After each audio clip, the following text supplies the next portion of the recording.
Hello students, welcome back again. So we were discussing about the acids, bases and salts, and we have started with the topic pH. Okay, with pH we have discussed about the pH of the acids and base. Fine. So that we have discussed this about the pH, that if pH is less than 7, greater than 7 and equal to 7. So this is your acidic, basic and then neutral. So now let's see the importance of pH in our day-to-day life. What's the importance? Importance of pH in everyday life. In everyday life. In everyday life, the pH is very important. So let's see pH of human body. pH of human body. So human body pH needs to be maintained. Generally the pH of the human body is around 7 to 7.8. This is the value. Fine. Suppose if the pH will become less than this, because what is the pH of human body? Is the pH of the blood we are talking about. It's around 7 to 7.8. Fine. pH of the blood. Suppose if the pH due to any reason will become less than this, then dysfunctioning will take place in our body, because we know that in our body so many biological, chemical reactions, biochemical reactions are taking place. So accordingly it will affect. If the pH will be less than this, then it affects our body. Fine. Second, pH of soil. Now pH of the soil also need to be maintained. For the healthy crops. For healthy crops. If the pH will not be maintained, then the crops will not be healthy in that case, because every crop is having its own pH requirement. Fine. Suppose some requires some grow in the acidic medium, some grow in the basic medium. So accordingly, that's why farmers they add fertilizers. Okay, fertilizers you know. That's why fertilizers are added. And in fertilizers, what are the basic elements? NPK, studied in 9th standard. Nitrogen, phosphorus and potassium. So these are in the form of, let's say, ammonium nitrate, potassium nitrate. All these being used as a fertilizers. Okay, so which can say due to maintain the pH of the soil, fertilizers are added for maintaining they maintain pH. That's why farmers add fertilizers. Fine. So let's see the other applications of pH. What are the other applications? pH of digestive system. Let's see the pH of the digestive system. pH of, third is pH of digestive system. Now, as we know that so many biochemical reactions are taking place inside our body, so HCl, whenever HCl produce, okay, in that case medium will be acidic, because HCl produce inside our body. HCl produce in the body during the time of digestion. Suppose if in that case the pH is acidic. pH is acidic. Fine. Less than 7. Fine. If this will be more, because whenever we eat any other thing which is not good for our body, or but when we eat in excess or any other thing happens, eat in excess, then acidity appears. Acidity occurs. So what is acidity? Acidity means now pH is pH is more acidic. Okay, whatever the juices and that secretions are getting secreted by our body, that becomes acidic in nature.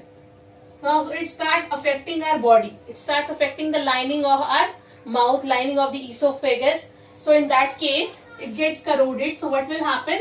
Then base has to be used. Base, that is antacid.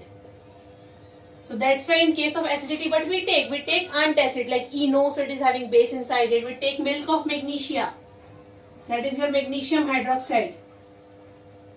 So all these and acids are required in that case whenever acidity is there to maintain the pH. So that's why pH is having very, very important role in our body.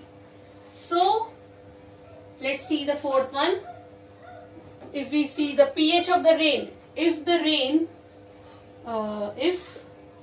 pH of rain becomes less than 5.6, then it becomes acid rain. This we know what is acid rain, which contains the non-metallic oxides of nitrogen, sulfur oxide and so on. So acidic oxides. Fine.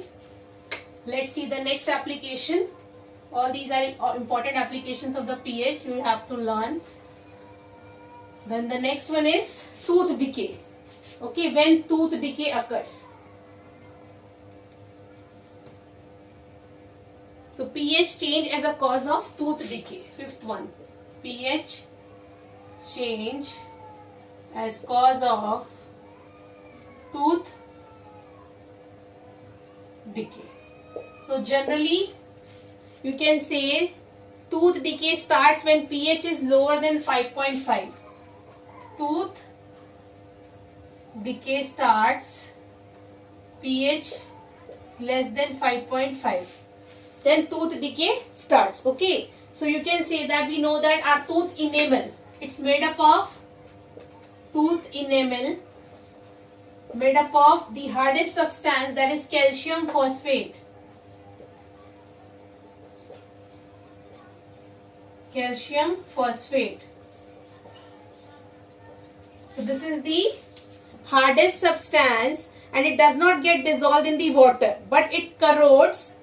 Okay, it corrodes the tooth. It doesn't get dissolved in water, but it corrodes the tooth when the pH, it corrodes the tooth when pH becomes less than 5.6.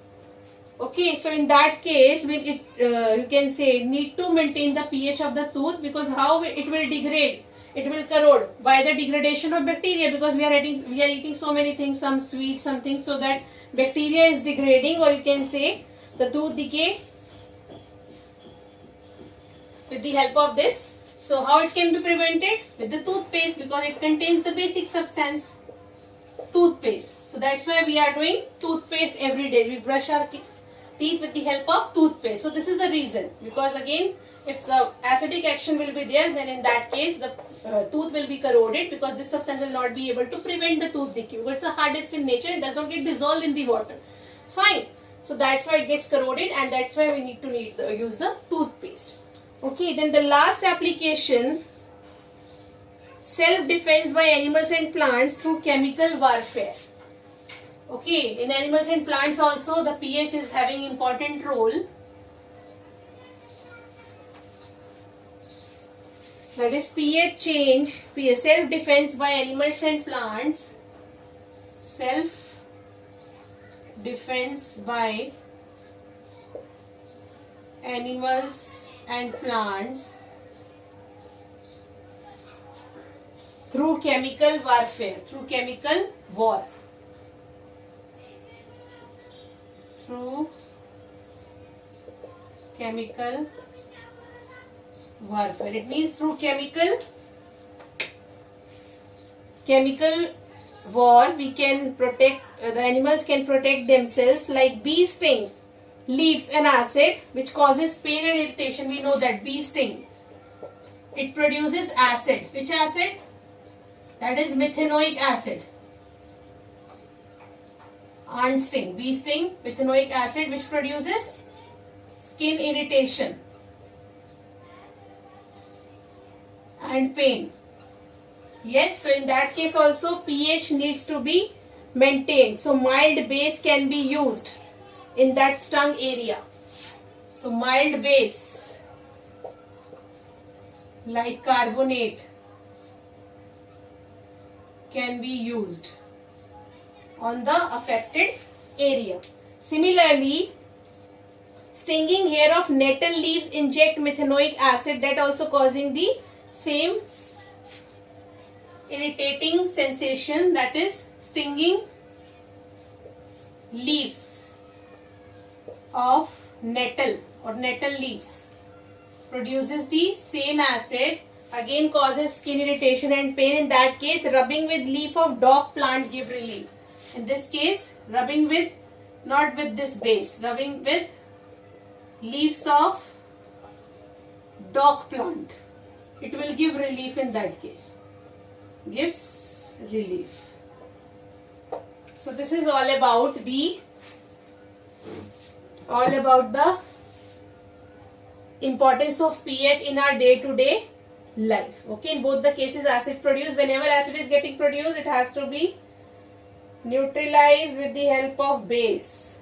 Okay, so now we'll talk about the pH. Now how you will check, how you will come to know that the pH is this and you will come to know with the help of the color change. With the help of the color change only, fine. So suppose if color is reddish and all, so you just see the different colors on the pH chart, and then only you will be matching with the pH value, that it's acidic, basic or neutral. Otherwise, how you will come to know? Because that will, pH meter we are not having. Meter will give the value, but pH paper will not give the value. It will give only the color, and that color you have to match with the pH. What? With the pH chart. Okay, in chart it's mentioned, the scale is given. With the pH scale you need to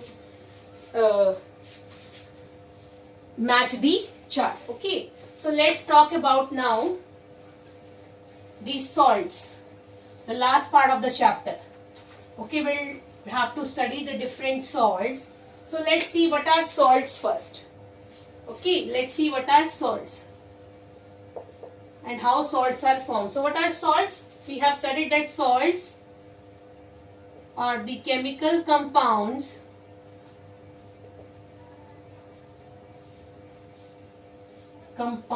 formed by the combination of an acid and base. That is the result of neutralization reaction, which we have studied. Neutralization reaction. So with the help of neutralization reaction, salts are formed. That is, acid plus base gives you salt plus water. Okay, reaction can be reversed also. If you are having one salt plus water, it will react to form acid plus base. So you will come to know from which acid and base your salt is formed. Okay. So now, depending on the types of the acid and base, we know that strong acid, weak acid. Again, the salts are of also different types. Classification of salts.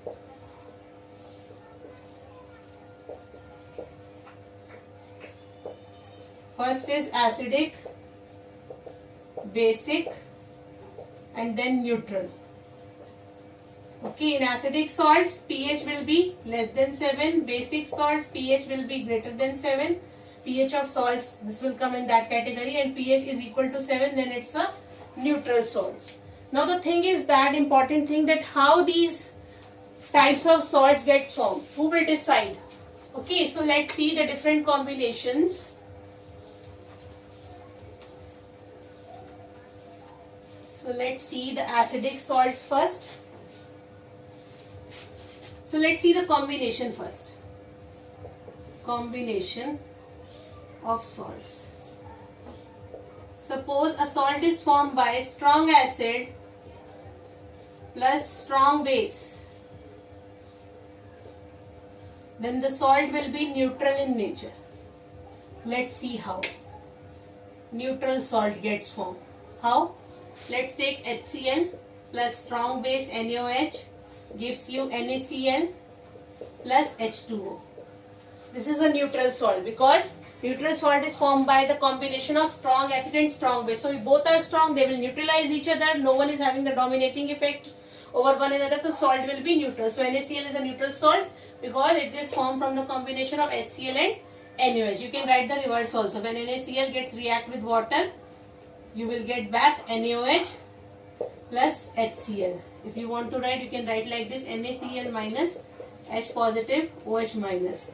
So this will go with this and this will go with this. You will get this product. So the salt will be neutral. So this is the first combination. Let's take the next combination. strong acid, weak base. Strong acid plus weak base. This is your second combination. Gives you acidic salt. Because acid is stronger, that's why acidic salt. Fine. So it is having dominating nature. HCl plus weak base. Let's see, ammonium hydroxide.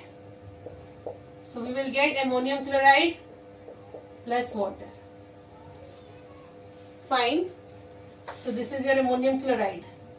So if your chloride is coming, it's your weak acidic salt. pH is less than 7.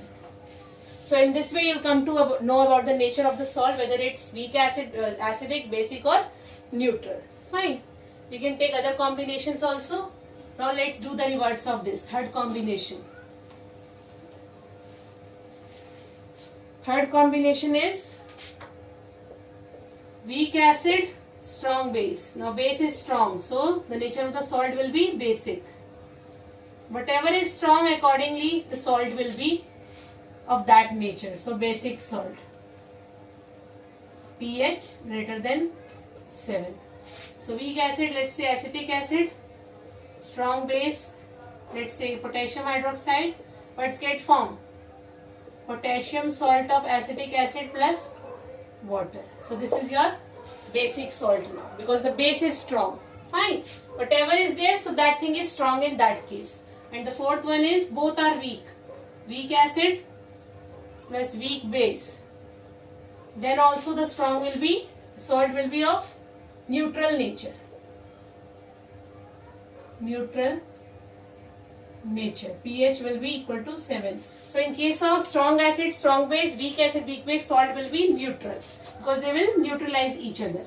So let's say acetic acid plus ammonium hydroxide. They both are weak, give rise to ammonium acetate plus water. This is your potassium acetate. This is ammonium